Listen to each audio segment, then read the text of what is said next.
Bien, merci beaucoup Gérard, merci à vous tous pour votre confiance. Donc j'ai pas de cravate, j'ai pas de PowerPoint et puis suprême entorse au règlement, je vais comme j'ai chaud parler en bras de chemise et j'espère que vous voudrez bien me pardonner cette entrave supplémentaire au protocole dans un milieu aussi prestigieux. Gérard Pascal est un compagnon de route de longue date pour lequel j'ai beaucoup d'amitié et dont j'ai pu apprécier en toutes circonstances la loyauté. Et donc, il n'a eu aucune difficulté à me convaincre de venir parmi vous aujourd'hui et j'en suis très honoreux et je vous en remercie. On voit dès votre programme qui alterne des sujets comme le projet de MSF en Jordanie ou des projets plus sur la reconstruction comme celui que va présenter Eric Chesson ou celui sur les prolapsus qui va suivre, on perçoit d'emblée les deux polarités de la contribution de la chirurgie à la solidarité internationale. Une chirurgie réparatrice en contexte de guerre et de conflit ou de traumatismes environnementaux et puis une chirurgie qui s'inscrit plus dans la transmission des savoirs et dans une volonté de partager les progrès d'une discipline en évolution constante. Et sur le premier thème de la chirurgie réparatrice, aussi une discipline qui quelquefois interroge les pratiques des humanitaires et je ferai référence. J'aurais pu prendre beaucoup d'exemples, mais à tous les débats qu'il y a eu après le tremblement de terre en Haïti sur les deux écoles qui se sont affrontées entre une école française plutôt conservatrice et réparatrice et une école portée par l'armée américaine plutôt d'une chirurgie radicale d'amputation. Donc ces débats parcourent aussi le monde de l'humanitaire. Alors ce qui me permet d'emblée, puisque la commande de Gérard était plutôt un panorama de quelques repères de culture générale sur les questions humanitaires, d'aborder d'emblée que ces deux domaines, celui de la chirurgie en contexte de crise et celui plutôt du transfert de compétences et de savoir, obéissent à deux registres que je voudrais évoquer avec leur corollaire financier. C'est l'action humanitaire que de façon un peu artificielle on considère comme étant la réponse à des situations de crise essentiellement politiques, conflits environnementaux, à une enveloppe financière. Les derniers chiffres de l'année 2018 viennent de tomber, de l'ordre de 27 milliards de dollars, alors que tout le reste de la solidarité internationale, qui s'inscrit sur du transfert de compétences, sur du transfert d'infrastructures, rentre dans l'enveloppe de ce qu'on appelle l'aide publique au développement, dont les derniers pointages montrent que cette enveloppe de l'aide publique au développement mondiale est de l'ordre de 167 milliards de dollars sur l'année 2018. Ça, c'est quelques grands repères financiers qu'il faut avoir en tête, en sachant que je vais centrer mon propos aujourd'hui surtout sur l'aide humanitaire d'urgence, donc celle qui concerne l'enveloppe des 27 milliards de dollars, et surtout sur, je vais y revenir tout à l'heure, sur un des acteurs de cette aide humanitaire, que sont les ONG internationales. L'aide humanitaire 2018, c'est environ un public potentiel de personnes concernées de 200 millions d'individus dans 134 pays, selon les derniers rapports qui viennent de tomber. Je vous disais qu'elle était d'une enveloppe de 27 milliards de dollars, enveloppe qui va crescendo, qui devient des facteurs limitants, j'y reviendrai. Mais le monde n'est pas aussi généreux qu'on pourrait le penser. Juste un chiffre qui donne un ordre de grandeur à rapprocher de ces 27 milliards qui sont dépensés annuellement pour toutes les crises mondiales qui relèvent des interventions humanitaires d'urgence. Le budget médicaments des États-Unis, de la population des États-Unis, c'est 360 milliards de dollars. Donc nous sommes généreux, mais le budget, je vous rappelle que le budget de ce qu'on appelle de la santé, la dépense courante de santé en France, qui intègre l'ensemble de nos dépenses de santé, y compris les EHPAD, y compris les hôpitaux, y compris le libéral, y compris les arrêts maladie, c'est 270 milliards de dollars. Donc nous sauvons la planète avec 1/10 de la dépense courante de santé de la nation française et avec 1/15 de la seule dépense en médicaments de la population des États-Unis. Donc, humilité sur ces questions. Je aussi fais la distinction entre l'aide publique au développement et l'enveloppe dédiée à l'aide humanitaire d'urgence, parce qu'il y a un principe de vase communicant qu'on observe souvent sur les terrains internationaux. Dès lors qu'un pays connaît une crise humanitaire majeure, l'aide publique au développement va décrescendo et les fonds sont réorientés vers l'aide d'urgence. Donc un pays qui connaît une crise est mécaniquement un pays qui voit diminuer les fonds dédiés aux actions sur le long terme que développent bon nombre d'entre vous sur des projets de transfert de connaissances et de compétences. Alors on a prévu de ne pas être trop long, de respecter le timing, ce qui me va très bien parce que j'ai un conseil d'administration derrière et que donc nos intérêts sont convergents. Je vais insister sur les 5 mécanismes que je considère comme conduisant aujourd'hui à des risques d'empêchement pour les humanitaires internationaux. Mécanismes que je vais décortiquer de façon un peu artificielle, un par un, qui sont souvent intriqués. Ce qu'il me faut quand même dire, c'est que ces mécanismes n'impactent pas nécessairement de la même façon et avec la même amplitude les différentes catégories d'acteurs humanitaires. Et il me faut vous rappeler qui sont ces catégories d'acteurs humanitaires. En gros, quelles sont les organisations qui dépensent les 27 milliards de dollars que je viens d'évoquer. 3 grandes familles se partagent cette enveloppe financière. Je ne vais pas rentrer dans le détail, on y reviendra si vous voulez sur d'où viennent les fonds, mais qui sont les effecteurs de cette aide. Pour 50%, les organismes spécialisés des Nations Unies, et en particulier l'Office international des migrations, le Haut Comité pour les réfugiés, le Programme alimentaire mondial sont les principaux dépensiers avec l'UNICEF. Donc ces organisations spécialisées des UN consomment 50% de la somme annuelle des 27 milliards. Ensuite viennent les ONG internationales qui mettent en œuvre et consomment environ 35% de cette enveloppe financière. Et contrairement peut-être à une idée reçue, le mouvement de la Croix-Rouge, qui intègre la Fédération internationale, le Comité international et les sociétés nationales, tout ça compose le mouvement de la Croix-Rouge. La Fédération internationale, qui est un regroupement des sociétés nationales, ils se sont mis d'accord à la conférence de Séville en 1996.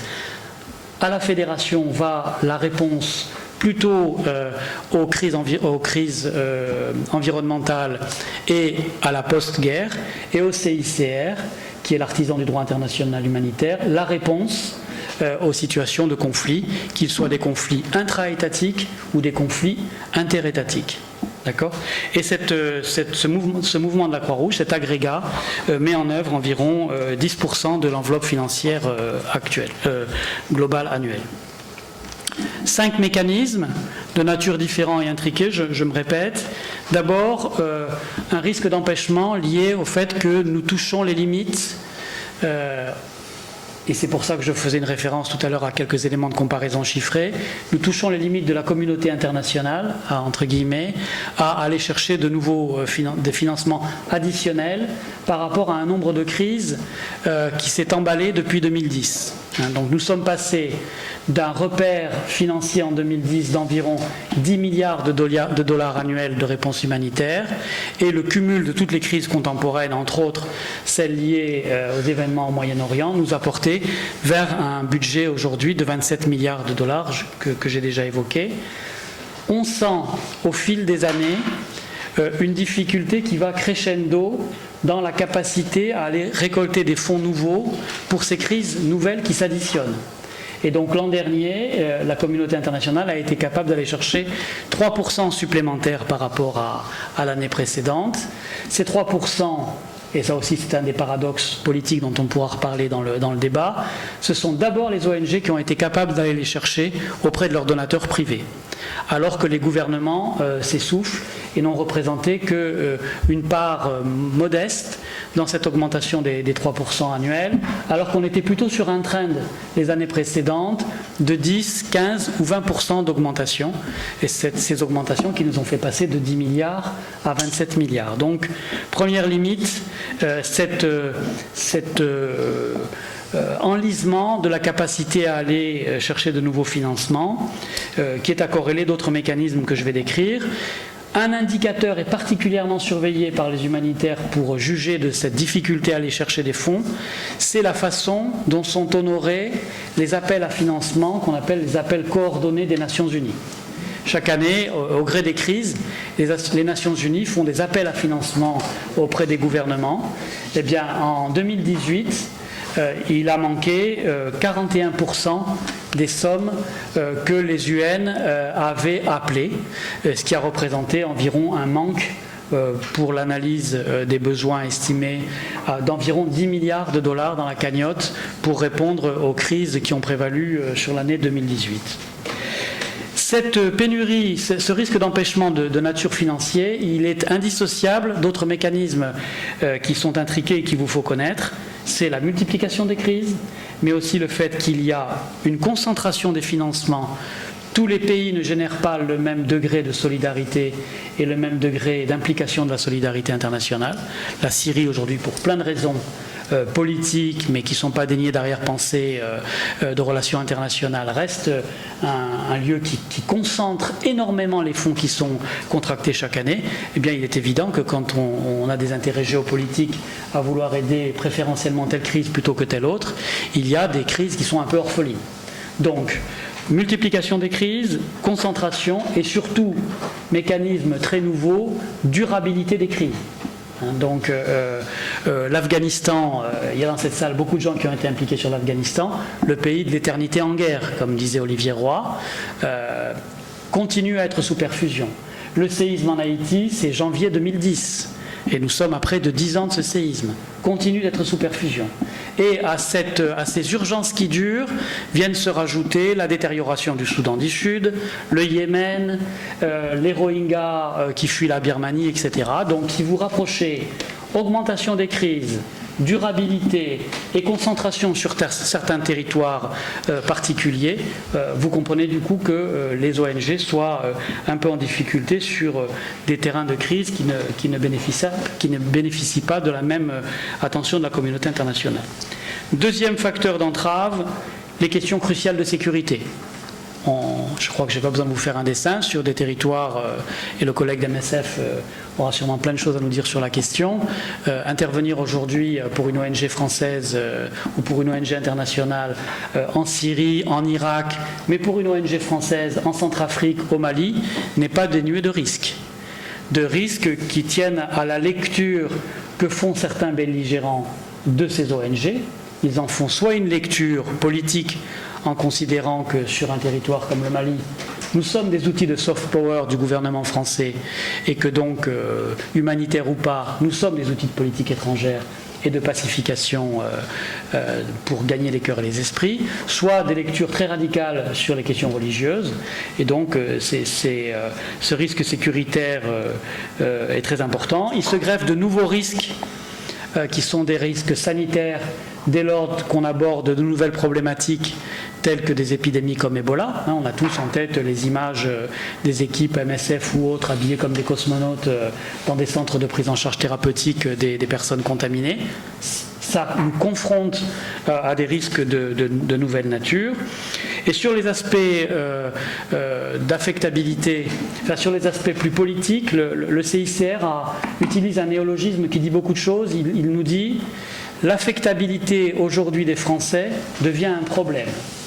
C'est-à-dire qu'il y a un certain nombre de missions sur lesquelles le CICR s'interdira d'avoir un patron qui soit français parce que le statut de ressortissant français sur certains territoires peut constituer un surrisque.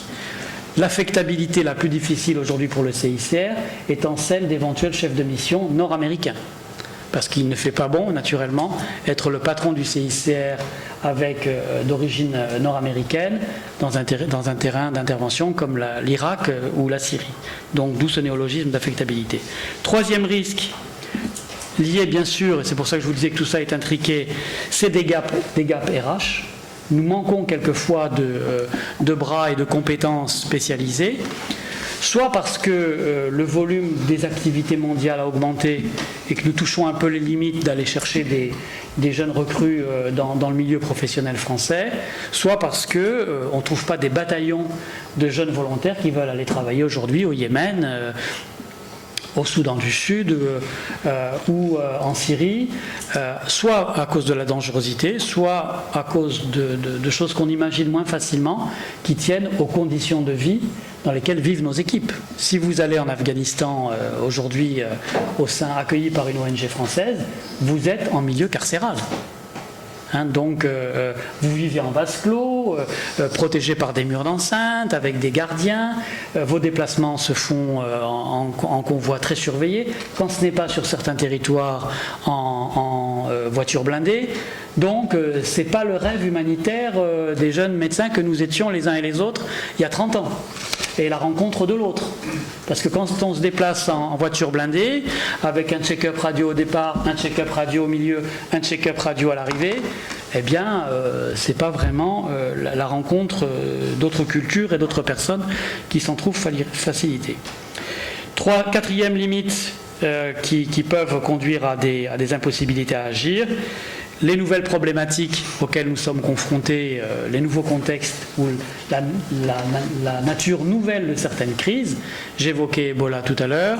On peut dire aussi certaines crises environnementales pour lesquelles notre génération d'humanitaires doit apprendre et doit progresser parce que nous ne sommes pas nécessairement armés pour ces nouvelles problématiques climatiques ou les catastrophes technologiques sur lesquelles notre génération encore n'est pas bien préparée. Et puis un dernier sujet un peu fourre-tout dans lequel je mettrai les nouvelles réalités auxquelles nous sommes confrontés sur le terrain, indépendamment de ce que j'ai déjà évoqué, les nouvelles modalités que je voudrais évoquer par 3 mots-clés: mobilité des populations, urbanisation galopante et dispersion. Donc intervenir sur 3 millions de Syriens saupoudrés sur le territoire libanais et dilués dans les réseaux de solidarité familiale en milieu urbain pose aux humanitaires des problèmes opérationnels d'une nature nouvelle. Nous n'avons plus l'unité de temps et de lieu que nous avions quand 200 000 personnes se posaient dans un camp de réfugiés au Soudan du Sud ou ailleurs sur des terrains. Cette nouvelle réalité de population, dans le cas des conflits au Moyen-Orient, qui sont des populations d'origine urbaine, qui se comportent comme des urbains, y compris dans la façon dont ils vont se réfugier dans des pays tiers, la dilution extrême dans le réseau urbain nous pose des problèmes opérationnels pour une organisation comme ACF. On ne peut pas imaginer nourrir ces 2 millions de Syriens au Liban comme nous l'aurions fait dans une unité de temps et de lieu, dans un camp de réfugiés, ces personnes étant regroupées. Ça nous pose de nouvelles réalités opérationnelles. Donc, or, cette population qui bouge, ce qu'on appelle les déplacements forcés, représente 68 millions de personnes, dont 2 tiers sont des déplacés internes au milieu des frontières. Donc je viens d'avoir un rappel à l'ordre du timekeeper. Quelques pistes de solutions. Sortir d'un humanitaire qui soit considéré par les belligérants comme exclusivement attaché et issu des pays occidentaux, parce que ça influence notre sécurité. Nous préoccuper de plus de transfert de connaissances, et vous êtes en plein dans cette logique, ce qu'on appelle dans le jargon des humanitaires, faire de la localisation de l'aide, s'inscrire plus dans le transfert de compétences, défendre l'indépendance politique des ONG pour bien nous dissocier des arrière-pensées stratégiques des États, et puis tenir compte des nouvelles problématiques dans la façon dont nous répondons opérationnellement. Et vous avez tous entendu parler aujourd'hui d'une nouvelle modalité qui n'existait pas il y a 30 ans quand on s'est engagé, c'est les transferts financiers qui représentent aujourd'hui 10% de l'enveloppe des 27 milliards. 10% de presque 3 milliards sont une aide qui se fait par du transfert monétaire sur des comptes des individus, ce qui a plusieurs avantages sur lesquels je reviendrai peut-être si vous le souhaitez dans les questions-réponses. Voilà, merci beaucoup.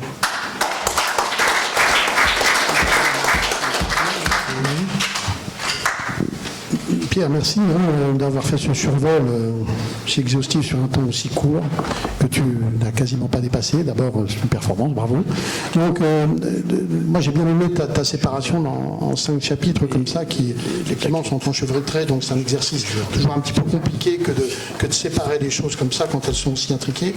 Mais j'aurais peut-être aussi pensé à parler des équipes soignantes sur le terrain, peut-être un petit peu plus opérationnel de terrain, pour dire qu'il y a un enjeu supplémentaire lié au fait que la formation de nos soignants, enfin je parle en France, mais dans d'autres contextes aussi, devient maintenant hyper spécialisée. Je pense en particulier à la chirurgie, ce qui représente, je crois, une vraie difficulté pour l'action humanitaire de terrain, parce que, voilà, pour des raisons que vous pouvez imaginer. Donc c'est le petit bémol, non pas que j'aurais ajouté, mais qui me semble aussi peut-être important à relever. Voilà, donc vous avez peut-être des questions. Alors pour illustrer le propos de Gérard, pour réagir plutôt au propos de Gérard, moi je n'ai pas une expérience très importante de la chirurgie humanitaire, mais pour être allé par exemple à Gaza en plusieurs circonstances, il est évident que les chirurgiens de l'hôpital Shifa à Gaza, ils ont une telle pratique de la traumato de guerre que ce n'est pas sur une traumatologie orthopédique de routine dont ils ont besoin de nous. Ils ont besoin de nous sur de nouvelles technologies, sur de nouvelles approches. La pratique chirurgicale de la traumato de guerre, ils l'ont à échelle 100 par rapport à certaines de nos pratiques en France, en dehors des chirurgiens militaires. Voilà. Modeste expérience et interview de collègues chirurgiens de l'hôpital Shifa dans la bande de Gaza. Des questions ? Merci beaucoup, Pierre. Tu vas pouvoir aller à ton conseil d'administration. Merci. Monsieur le Président. Voilà. Merci beaucoup. Salut Pierre. Bientôt.